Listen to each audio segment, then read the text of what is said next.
بسم الله والصلاة والسلام على رسول الله. اللهم صل وسلم وبارك عليك يا حبيبي يا رسول الله. اللهم ائتنا من فضلك ورحمتك فإنه لا يملك إلا أنت. ازيكم يا حلوين اخواتي وبناتي، وحشتوني قد الدنيا كلها. النهاردة ان شاء الله يوم جميل، يوم تام. هنعمل القرص الطرية الفلاحي، القرص الخمرة. هنعملها بطريقة بسيطة وسهلة خالص، وهنشغل العجان بقى. هنتفرج على العجان كده وهو شغال، ونجربه مع بعض ان شاء الله، ونعمل شوية قرص زي العسل.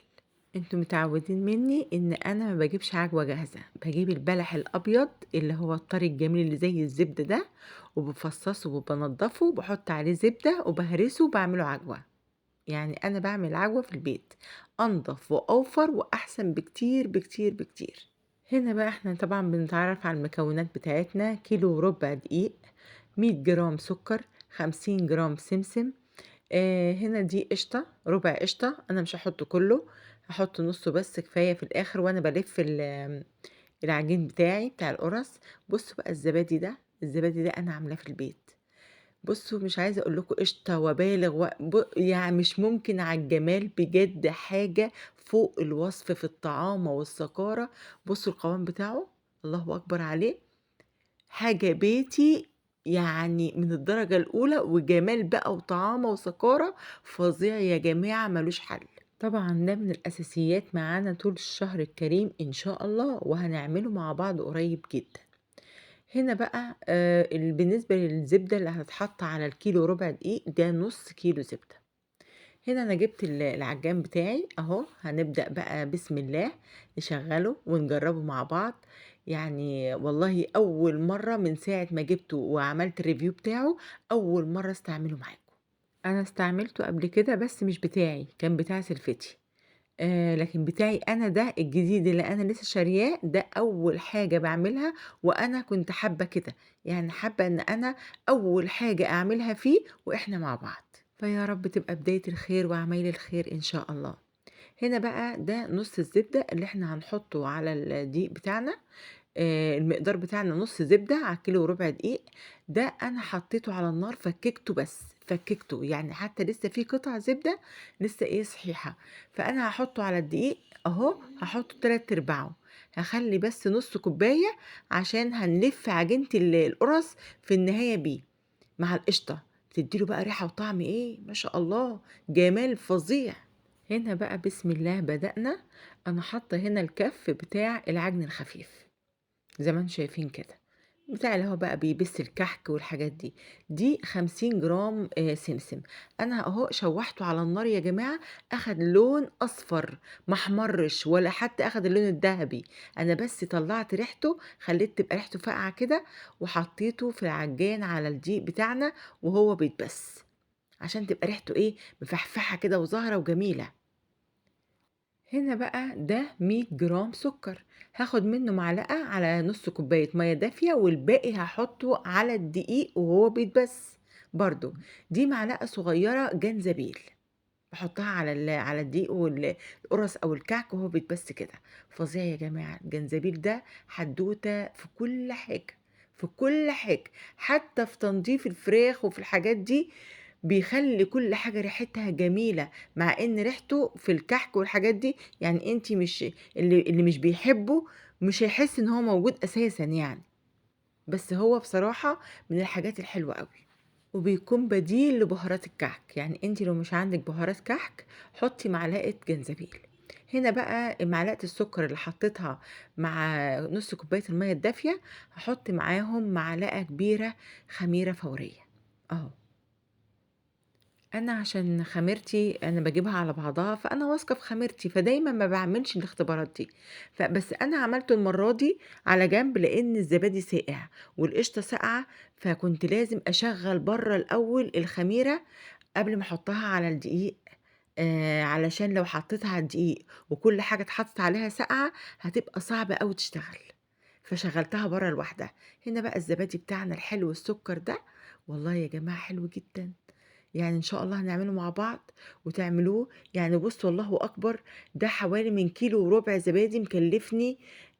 أنا طبعًا باحط الخميرة من عندي، من الزبادي اللي عندي القديم يعني. هنا على فكرة باحط أهوّة نُص كيس baking powder بيرفع المعجنات معاكِ وبيخلّيها هشة من قلبها كده وجميلة جدًا. هنا أنا باقرّب لكم بقى العجان عشان تشوفوا وهو شغال شكله إيه. نرجع تاني بالنسبة للزبادي، عملنا كده كيلو وربع زبادي كلّفني كل التكلفة اللي هو حق كيلو اللبن، اللي هو 25 جنيه. إحنا دلوقتي بنجيب علبة الزبادي ال75 جرام ب5 جنيه، يعني تخيّلي وفّرنا قد إيه. بُصّوا هنا بقى الدقيق بتاعنا بعد ما اتبس بالزبدة وحطيت فيه السكر وحطيت فيه الحاجات اللي إحنا حطيناها كلّها. بُصّوا ما حطيتش طبعًا لسه سوايل خالص. بُصّوا بقى الجمال، ما حطيتش سوايل غير الزبدة يعني. بُصّوا الجمال زي الرمل المبلول وعامل زي الكسكسي، كإننا بنعمل كسكسي. على فكرة إحنا ممكن نعمل فيه كسكسي برضه، إن شاء الله هنعمله مع بعض. هنا بقى الزبادي بتاعنا هنبدأ نحط إيه، أنا هاحط زبادي كوباية ونُص أهو. بُصّوا القوام بتاعه تحفة، تحفة، تحفة، وطعمه كإنِّك بتاكلي في قشطة، حاجة بيتي خطيرة ما شاء الله. يا رب يحسن ما بين إيدينا في كل شيء بنعمله، بألف هنا وشفا ليه نصيب ياكل. بُصّوا الجمال ده، بُصّوا الجمال ده، الله أكبر ما شاء الله، لا قوة إلا بالله، ألف صحة.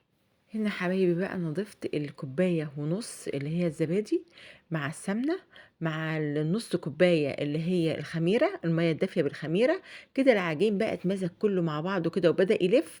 رُحت ضامّة في الآخر خالص وهو في لَفّه في الآخر حطّيت القشطة بتاعته، وحطّيت النُص كوباية سمنة اللي باقية من المقدار بتاعه. أنا كنت ممكن أحُط القشطة كُلّها، بس حسّيت إن لو حطيت القشطة كُلّها العجينة هتطرى منّي. عشان كده أنا حطيت اللي هو المناسب إن عجينتي تكون مضبوطة. بُصّوا يا جماعة العجينة عاملة إزاي، الله أكبر، اللهم صل وسلم وبارك عليك يا حبيبي يا رسول الله، اللهم صل على سيدنا محمد. حاجة ملبن، ملبن، الله أكبر ما شاء الله، لا قوة إلا بالله. صلوا على الحبيب النبي صلى الله عليه وسلم. هنا عجينتي بقى مضبوطة مليون في المِيّة، خلاص كده تمام.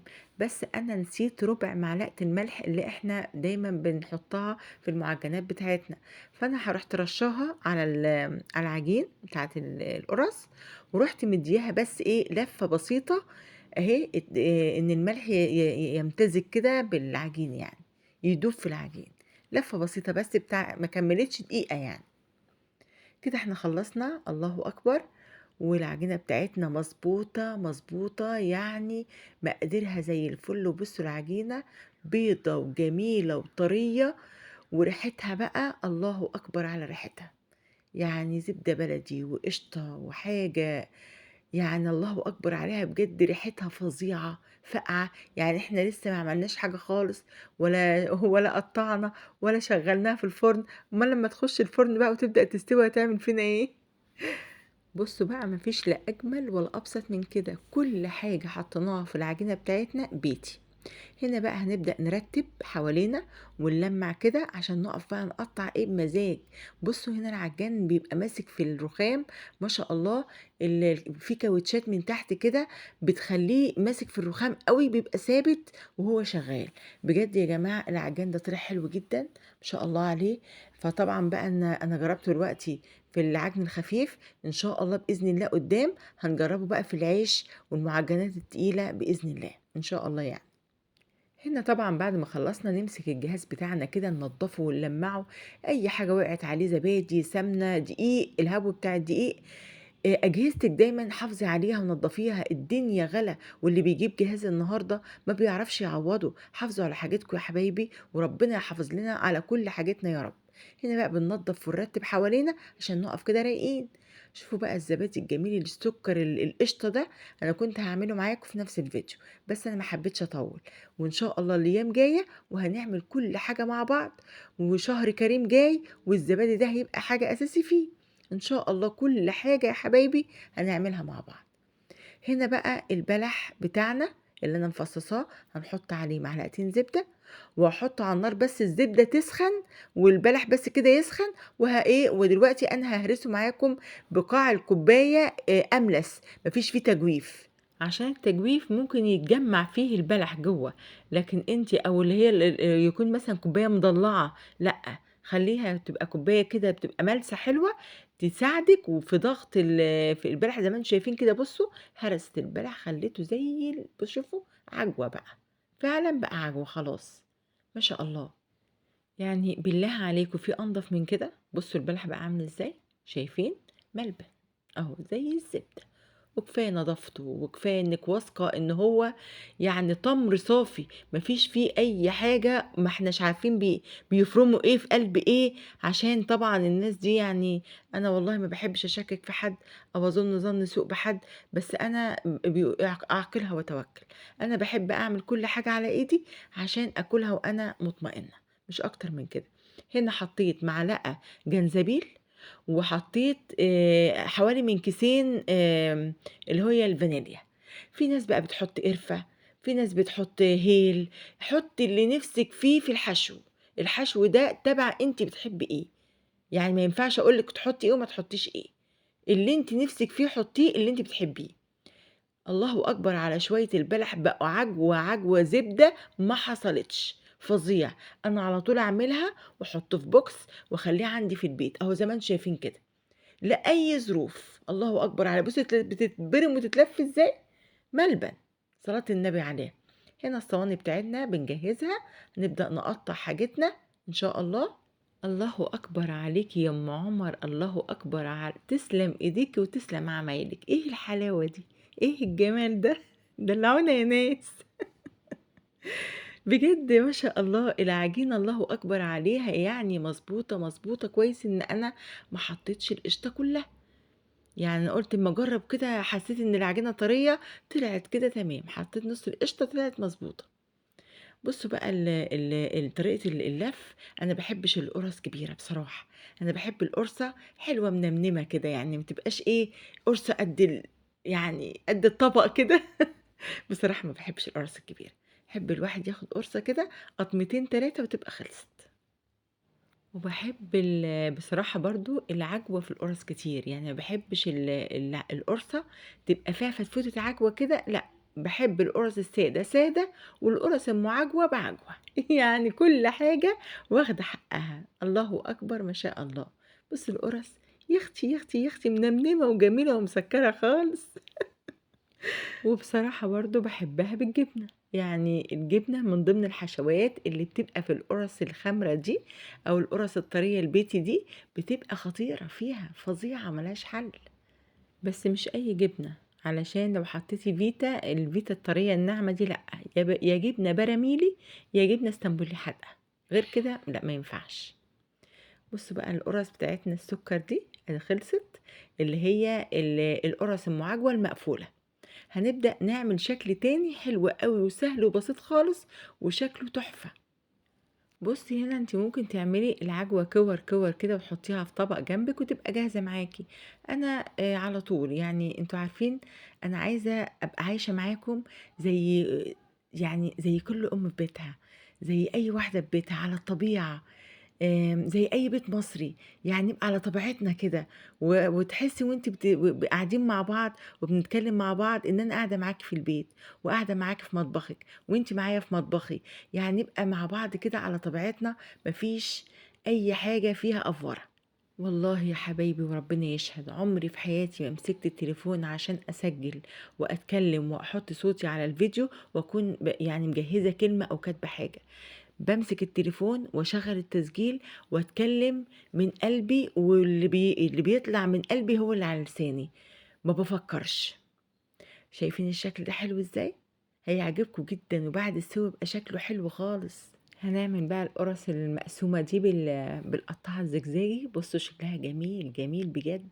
بعد السِوَى بقى بتبقى عاملة زي القراقيش اللي هي نصاص، أهي.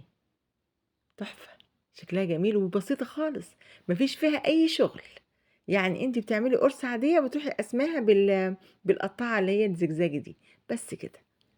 هنا بقى إحنا خلّصنا اللي هو بالعجوة، الحتة اللي فايضة من عجينة القرص دي هنعمل الصاج ده إيه، سادة بقى، لإن أنا عندي يعني آسر ما بياكلش لا عجوة ولا ملبن ولا الكلام ده، ما كانتش القرصة سادة ما ياكلهاش، أو بجبنة، يا سادة يا بجبنة، لكن أي حاجة عجوة أو ملبن لأ.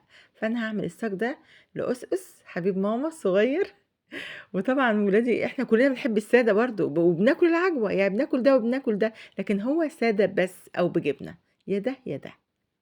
شوفوا بقى إحنا عاملين قرص السادة بتاعتنا لُقَم صغنطوطة كده أمورة جميلة، لمّا بتاخد بقى الشكل أمّا بتنفخ كده بقى في الفرن وتاخد الشكل البابل كده، بتبقى قلبها بقى مورّق وصغنطوطة كده وجميلة جدًا.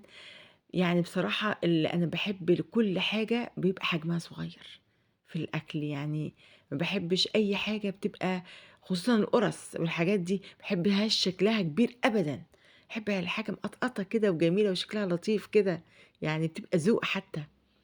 هنا بقى بُصّوا عملت الصوابع الكبيرة وفردتها وعملت منها قراقيش، بُصّوا ما فيش أسهل من كده، بمنتهى البساطة.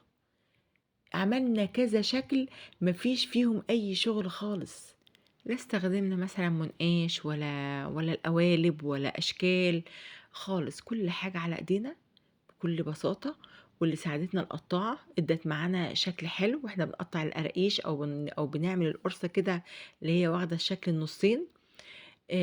أنا باحب كل حاجة أبسّطها على نَفْسي وأبسّطها على غيري، فأنا باسهّل لِك كل حاجة إنِّك تعمليها سهلة وبسيطة وإن شاء الله تطلع معاكِ جميلة، أهم حاجة شكلها حلو، طعمها حلو.